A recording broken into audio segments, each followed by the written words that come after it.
अस्सलाम वालेकुम dear student. सबसे पहले तमाम दोस्तों को मेरे YouTube channel sir Arsalan Excel tips में खुश आमदीद। आज की इस क्लास के अंदर बेटा हम लोग सीखेंगे कि आपने माइक्रोसॉफ्ट एक्सेल के अंदर सिंगल कॉलम या एक से ज़्यादा कॉलम को फ्रीज किस तरीके से करना है। बेटा ये आप देख सकते हैं मेरी कंप्यूटर स्क्रीन के ऊपर, मैं जब भी अपने माउस कर्सर को आगे की जाने मूव कर रहा हूँ तो मेरा जो पहला कॉलम है वो फ्रीज हुआ है। इसी तरीके से जब आप देखेंगे बेटा तो यहाँ पर मैंने 3 कॉलम को फ्रीज किया हुआ है। जब भी मैं अपना डाटा आगे की जाने मूव करूंगा तो आप देखेंगे कि मेरे पहले 3 कॉलम जो है वो मैंने फ्रीज किए हुए हैं। तो इस क्लास में आप सीखेंगे कि आपने किस तरीके से माइक्रोसॉफ्ट एक्सेल के अंदर एक या एक से ज्यादा कॉलम को फ्रीज करना होता है। तो चलिए फ्रेंड्स, सबसे पहले हम आपको एक कॉलम को फ्रीज करना सिखाते हैं।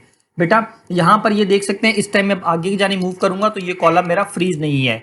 तो यहाँ पे मैं अपने फर्स्ट कॉलम को फ्रीज करूंगा तो उसके लिए बेटा मुझे सबसे पहले अपने पहले वाले सेल के ऊपर मैंने क्लिक कर लेना है। क्लिक करने के बाद बेटा मैं व्यू के टैब में आऊंगा। व्यू के टैब में आने के बाद यहाँ पर एक जगह पे लिखा हुआ मिलेगा आपको फ्रीज पैन, आप उसके ऊपर क्लिक करेंगे और यहाँ पर लिखा हुआ मिलेगा फ्रीज फर्स्ट कॉलम। जैसे ही आप इसके ऊपर क्लिक कर देंगे बेटा तो आपका पहला वाला कॉलम जो है वो फ्रीज हो चुका है। अब आप अपने डाटा को आगे की जाने मूव करेंगे तो आप देखेंगे कि आपका जो पहला कॉलम है वो आपके साथ साथ मूव करेगा। इसी तरीके से बेटा अब मैं आपको एक से ज्यादा कॉलम को फ्रीज करना सिखाता हूं कि आपने किस तरीके से करना है। मैं नई शीट पे आ जाता हूं। ये बेटा 3 कॉलम है, मैं इन 3 कॉलम को फ्रीज करना चाहता हूं। मिसाल के तौर पर ये मैं आगे की जानिब जा रहा हूं तो देखिए अभी ये फ्रीज नहीं है। अब मैंने इनको फ्रीज करना है। मैं यहाँ से थोड़ा सा जूम भी कर लेता हूं ताकि आसानी के साथ आप लोगों को नजर आए।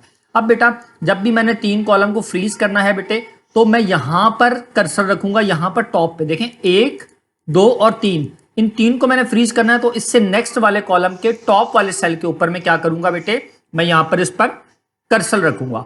कर्सर रखने के बाद बेटा मैं वही व्यू के टैब में आऊंगा। व्यू के टैब में आने के बाद फ्रीज पैन पे क्लिक करूंगा और यहां से मैं फ्रीज पैन के ऊपर क्लिक कर दूंगा। जैसे ही मैं फ्रीज पैन के ऊपर क्लिक करूंगा तो आप देखेंगे बेटा ये जो आपके 3 कॉलम है ये फ्रीज हो चुके हैं।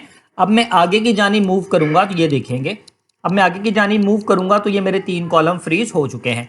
अब अगर आप 3 से ज्यादा भी करना चाहें तो उस हिसाब से आप कर सकते हैं। बेटा मैं उम्मीद करता हूं कि आप लोगों को मेरी आज की क्लास समझ आई होगी। मेरे चैनल को सब्सक्राइब करना ना भूलिएगा। अल्लाह हाफिज।